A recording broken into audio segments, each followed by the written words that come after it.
Hi all, this is Joe Policino from Engadget, and this is the Samsung Focus 2. This is the company's latest entrant into the Windows Phone game. So this actually isn't the follow-up, despite the name, to the Focus Flash and Focus S from about 6 months ago, as you might think. It is the follow-up to the Focus from all the way back in 2010. But the real big news about this device is that it's AT&T's third LTE-capable Windows phone aside from the Lumia 900 and the HTC Titan. The other notable thing here is that this one is only $50 on a 2-year contract, whereas the Lumia would be $100 and the Titan 2 would be $200. So it's also the cheapest of the bunch. The question is whether this is a solid performer in terms of Windows Phone 7 Mango devices, which we're going to go over right now. So if you've seen the Samsung Galaxy Blaze 4G on T-Mobile, you're looking at a very similar device here. The design is almost exactly the same at its core. Of course, that phone has a textured back and textured brushed metal accents. This one is more of a glossy finish, and it is a very pure shade of white. The name of this is actually Gloss Pure White, specifically for the color. Despite being so slick, it doesn't feel bad. It doesn't feel particularly cheap. Not particularly high-end either, but complaints we've had about Samsung's phones feeling cheap don't exactly ring totally true here, although as soon as you pull off the battery cover, you get that flimsy thing going. But no creaks or squeaks, nothing to torque here. It feels like a generally pretty solid device. Let's go over the hardware. Up front, you've got a 0.3 megapixel shooter, sensors, earpiece, AT&T logo, 4-inch display, Super AMOLED, non-plus, so it's pen tile, which we'll go over, Samsung logo on the bottom, 3 capacitive Windows Phone buttons, like usual. So that is the front of the device. Going along the sides, again, you've got this plastic chrome that breaks up the milky white texture of the thing as a whole. On the left side, you've got your volume rocker. On the bottom, you've got your USB port and a primary microphone. While on the right side, you've got a 2-stage camera shutter button, so halfway down to focus, all the way down to take the shot, power and wake button, while on top there is a 3.5mm headset jack and a secondary noise-canceling microphone. Moving on to the back, you've got your LED flash, a 5 megapixel rear shooter, an earpiece, Samsung logo, Windows Phone logo. And pulling this back cover off again, you can see the micro SIM slot and a 1750 milliamp battery to power up all that LTE goodness. Pulling this out, there is nothing else to see here, no expandable storage, which is kind of a problem, and here's why. This thing has a total of 8 gigabytes of storage, about 6.5 gigs of which are accessible by you. So basically, either Samsung is assuming that you're really going to love SkyDrive, or that this is intended for a light user that isn't going to be having so much info stored directly on the device, which is interesting considering that the phone isn't half bad. It's sort of a neg on the device that wouldn't necessarily be there if there were 16 gigabytes, which we would have preferred to have seen here. So going along the hardware that's inside of it now, you've got basically your standard Windows Phone set of specs. The hardware restrictions have not changed much since, well, the last cream of crop of devices have come out. So even compared to a Lumia, nothing in here is really different. You've got a 1.4 gigahertz single-core Snapdragon S2 processor on the inside, along with an Adreno 205 GPU and 512 megabytes of RAM. So not particularly powerful, but for Windows Phone, it still is enough. The OS runs fairly smooth. As you can see, it doesn't really take that long to start up. And scrolling and swiping is, it's not particularly snappy, but it's smooth. You'll get an occasional stutter if you try to slow down, but loading up apps like Bing is pretty quick enough. It's nothing that your average user is going to have an issue with. If you are like an extreme power user, you might be annoyed by this coming from the latest iPhone or Android device, but even some folks on Engadget use Windows Phone as their daily driver, so it's still proving to be quick enough, although that'll probably start changing, as we'll note on a few things here while we're going over this. So first off, now that we're looking at the screen, let's talk about this. It's pen tile. What's interesting about this is that the screen looks worse than that of the Lumia 900 in terms of resolution. Right now, these are, by the way, on their lowest settings, so you can get an idea of which one is brighter off the bat. So this one is a 4-inch screen with a pixel density of about 233 ppi, while the Lumia 900, of course, is a 4.3-inch screen that has about 217 ppi. Now, because this is pen tile, though, this screen actually looks lower res to our eyes, and that's because anytime you have whites or text, you see sort of this microscopic grid that if you've ever seen a pen tile display, you know exactly what we're talking about here. Given that the restricted resolution on these phones is 800 by 480, it is super noticeable on this device, even though the screen is technically smaller and more pixel dense than the slightly larger screen on the Lumia 900. So that's kind of a disappointment. We actually found that this screen is sort of hard to focus on for us, and it really sort of hurts our eyes after a while. What's also really interesting about not so much the display, right under the display are the capacitive buttons. They light up super bright. If you're outside a lot, this might be a positive, but we found this generally to be a negative for us. These are brighter than the screen on its brightest setting, which is kind of ridiculous. So on top of having pen tile, as soon as you hit one of these buttons, your eyes are trying to adjust to all these different lights that are going on. You've got the pen tile, and now you've got the bright light and the low light, and really it makes our eyes hurt a lot. Now, the buttons are super responsive, and we really like the haptic feedback, which is a stark contrast from the Lumia, which you barely feel anything when you push it. But we really, really love these, except when we're watching Netflix, because we'll go into Netflix and put it sideways like this, and then all of a sudden, next thing you know, we accidentally did this and we're in Bing. And this actually happened way more than we thought it would, so that's something to note. We've brought this up on a few of other Samsung devices that are running Windows Phone. These capacitive buttons could stand to be a little bit possibly less responsive than they already are. So getting that out of the way, let's talk about the apps that are on here, the crapware that's going to come here. You've got your general AT&T stuff, Code Scanner, Family Map, Navigator, Uverse Mobile, and YP Mobile, where Samsung loads on Photo Studio, and Now. Photogram is an app, which actually I'll go over this in a second. All of these apps can be removed if you don't want them, right? So you can uninstall, which is awesome. But interestingly enough, as soon as you go into the marketplace, you'll find that there are two exclusive things here for Samsung and AT&T. All of these apps are totally in here. So we're sort of taken aback as to why we can't just install them ourselves rather than having to uninstall stuff we didn't particularly want in the first place. But that's a minor complaint. So we actually found Code Scanner pretty useful. The other ones we could take or leave as usual. And Now is actually pretty cool from Samsung. This is a weather and news aggregator, and they've had this on devices in the past, but we really like this aside from the standard Windows Phone weather app that you can get for free from the marketplace. It'll let you choose multiple cities. The interface gets it from AccuWeather, so we really like the way it looks, and the app runs smoothly, loads up quick too. You'll also be able to aggregate news in here, stocks, there's a currency converter, and it'll show you top tweets, and you can adjust these to your own settings. So that's an app we actually kind of really like that comes on here, that you're only going to get on a Samsung Windows Phone. Second app here would be Photo Studio, which opens up some more photography options. You'll be able to do Lomo shot, or another type of shot that's called Dream Shot, and these are basically like toy camera type shots or shots that give you a different kind of border. There's also a panorama mode in here, which is awesome if you want to do some pano work.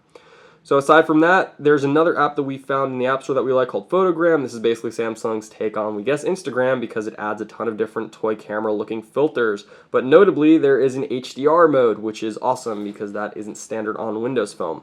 So with the photo apps out of the way, let's talk about the actual camera performance on this thing. So cameras on here are just all right. The one thing you'll notice right off the bat when you go into the camera mode is that there is that dreaded pink spot in the center, which doesn't really show up on your end result photos, but it is sort of annoying to keep seeing this pop up on devices. It's not as noticeable as what you get on the Lumia 900, but it's definitely something worth note. Now, as far as the live screen goes, before I actually detail these photos more, we like the live screen here. As you can see, it's pretty responsive compared to the Lumia, which seems to have a slower frame rate, making it a little bit harder to compose quick shots. But it's not like you're going to be able to take quick shots with these anyway, because it does take a few seconds to get the focus going before you can grab that shot. As you can see here though, white balancing is pretty good on the phone. What you see is what you get, whereas on the Lumia, when you take a photo, what you see is generally not what you get unless you go in the custom settings, because the white balance always gets shifted. So there's a live screen and there's the photo, and you can see the photo is a little bit more yellow than what we thought we were going to get. So that's kind of annoying. Now the camera on here, the photos, again, not so great, and here's why. The lens on the back it's 5 megapixels, so there's not as much noise as something like the Lumia 900, but it's not particularly sharp. It is slow to focus, not particularly slower than the Lumia, but it's still slow to focus, and there's a lot of weird oddities that pop up, like lens flare. Especially if you're in an area where there's a lot of lights going on, you're going to see streaks all over those lights. And you can check in our gallery, but you'll see there's a picture of a fire truck where all of its lights are just sort of really flaring up, and we had this issue pop up whether it was a stoplight or something like that, so you're not really going to get good results in that sort of situation. As far as macro mode goes on this, the macro mode's pretty good. It has a nice amount of bokeh, actually a little bit better, we thought, than what the Lumia could produce, but the problem there is that it also had a hard time focusing on the background or the foreground, meaning it actually tended to focus on the background more than the foreground, which was kind of annoying a lot of the time. But overall, the photos are decent. They're usable for a quick photo, but even though the Lumia needs some post tweaking with color sometimes, and you got to go into the manual settings, which you can do on this as well, the Lumia has the potential to pull out much better, sharper, and accurate photos than this one does, aside from the automatic white balancing issue that we've brought up. And not to mention, this is a wider angle lens on this thing, so you'll also get a better field of view. Now, in terms of video on this thing, video is pretty bad as well. There's no autofocus as far as we can tell. Once you start shooting, it's fixed. As soon as you start, it defaults to VGA, which means you're going to miss that quick passing moment if you want to get it in 720p, which we find very annoying. And the audio quality from it is pretty terrible. If you're talking, it sounds distorted. Any highs sound very tinny. It's just not very good overall. So it's 720p, but it's like very passable 720p. And again, you can see our video sample in the review to see what we're talking about specifically. Now, speaking of audio quality, aside from that, the audio quality in this device is really good. We found the earpiece to be very clear, no metallic tones like added in over or into people's voices like we sort of experienced with the Lumia. We found the speakerphone on back to be a little bit clearer, although not as thick and full sounding as the Lumia. We'd say that this one gets a little bit louder. And moving along to the headphone jack specifically, the Lumia has this weird thing where there's a lot of noise in the signal. This one does not have that same issue. The other thing is that this one has a hotter output, at least initially. Going to volume level 2 or 3 on the Focus gives you a lot of volume, whereas on the Lumia you'll have to bring it up to about 10 to 15 to really get that same volume. And this is out of 30, which is Windows Phone standard. We also noticed that on the Zune player, the audio quality is a little bit better here too when you're switching tracks. The Lumia has this bad tendency to pop and crack when it's switching between your next track or when you're switching between tracks, whereas this one doesn't do that. We're still noticing that Windows Phone has this tendency to not seamlessly transfer between two songs, so if you have songs that flow into each other, you're still not going to hear that flow happen, but there is no pop on this one. They're still at pause, but no pop, so we're giving the one up to the phone right in front of you, the Focus 2 rather, in terms of audio quality. As far as the call quality goes for people on the other end, we never had any complaints about people not being able to hear us in loud or soft environments. So let's talk about performance on the device now as well, because that is something that's interesting. As I've noted, these run the same basic internal hardware, so the scores we got on WP Bench are pretty consistent. They're about the same. The Focus 2 is definitely a little bit slower than the HTC Titan 2 and the Lumia 900, but it is not particularly far off. This one scored on average 87.2, whereas the Lumia got a 92, so fairly close there. In SunSpider for web browsing, we're still having some issues with how long it takes Windows Phone Internet Explorer 9 to load web pages over Wi-Fi. So right now we're on the Engadget homepage. It's still loading, and as we're scrolling up and down through it, you're going to see that you don't get checkerboarding, but it does take sort of a second to catch up with you. Pinch to zoom is fairly smooth, but it does take a second to render that text again at first. And the page is still loading right now. So to put this in perspective with a SunSpider score, the best and most accurate score we got from SunSpider was about 7,058 milliseconds. That's plus or minus 3%. And to put that in perspective, on something like the Lumia 900, we saw a score of 6,900. So it's just a tidge quicker. But even over Wi-Fi, we're doing 50 megabit down connection on our Wi-Fi network. This is taking a ridiculously long. This took a ridiculously long time to load, especially compared to your latest Android or iPhone device. Now, the next thing is LTE speeds. This is where it gets interesting. Although this is LTE, we never really saw speeds that went out of the HSPA plus territory. In San Francisco, we averaged about 10 megabits down, whereas in New York, the most we did was about 5 or 6 down. Generally, on both sides, we're seeing 4 or 5 up, but that is a stark contrast from something like the Lumia 900, where we saw 21 megabits per second down easily, which is more in the range of LTE. So it's sort of a shame to see that this is an LTE device, yet it is not really going at LTE speeds. It's stuck in the HSPA zone for as fast as it's going, and your results may vary, but that is what we experienced while we've used this for about a week. One thing that is awesome on this is you do have LTE tethering, so that is good if you're moving around a lot and need an internet connection. We found that to be very solid. So LTE speeds on this device aren't the fastest as far as we can tell, but the battery life on it is pretty good. With WP Bench's CPU-intensive battery rundown, we were able to get 4 hours and 47 minutes before the phone shut down and couldn't take it anymore. The closest device we've seen so far is the Lumia 900 with 4 hours and 29 minutes. So this is a good 18 minutes more than you would get with sort of the next comparable thing, and this is the best we've seen. So that 750 milliamp battery in here is doing a really good job. We figured that if you're going to use this lightly with some Netflix browsing, some texting, some web browsing, maybe a few calls during the day, you'll probably be able to get about over a day's worth of battery out of this thing. When we tethered, and our tether, let's say about 3 hours a day over LTE and HSPA, and then streaming Netflix, a little bit of web browsing, texting, and emailing, we were able to get through the workday. So that would be about, let's say, 10 or 11 hours with the battery saver turned on.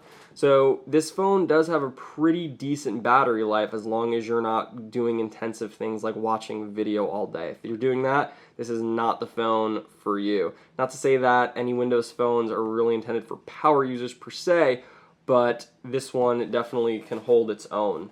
That brings us to a wrap up here, which is, again, in the written review, but sort of here's where we're at. We're really at a toss-up with this thing. We are kind of reluctant to like it only because the current crop of Windows Phone devices are soon to be overshadowed by Windows Phone 8 when that comes out later this year. So you've got a $50 option for an LTE capable Windows Phone on AT&T that outlives the batteries of the $100 Lumia 900 and the $200 Titan, and it can outperform the Lumia 900 in most areas on audio quality, just to name one area. But then it's marred by a pen tile display that is really not pleasing to the eyes, and a really small amount of user accessible storage, kind of unusable at that point because it's not that much, and slow LTE speeds. The other thing is this overall package doesn't serve as a compelling upgrade to us for any of the Focus models that came before this. Plus, as every day gets hard, plus as every day passes, it's getting even harder to recommend a flagship device like the Lumia 900 or even the Titan 2 on AT&T's network. So that makes this Focus 2 even harder to recommend for us. So there's no question that this thing is a solid handset, But we also have no doubt that faced with a 2-year contract, if your heart is set on right now getting a Windows phone, our top choice would still be the Lumia 900 if you can pony up the extra $50 to make that purchase. So again, this is the Samsung Focus 2, a quick video overview to supplement our review. I'm Joe Policino. Thank you so much for watching.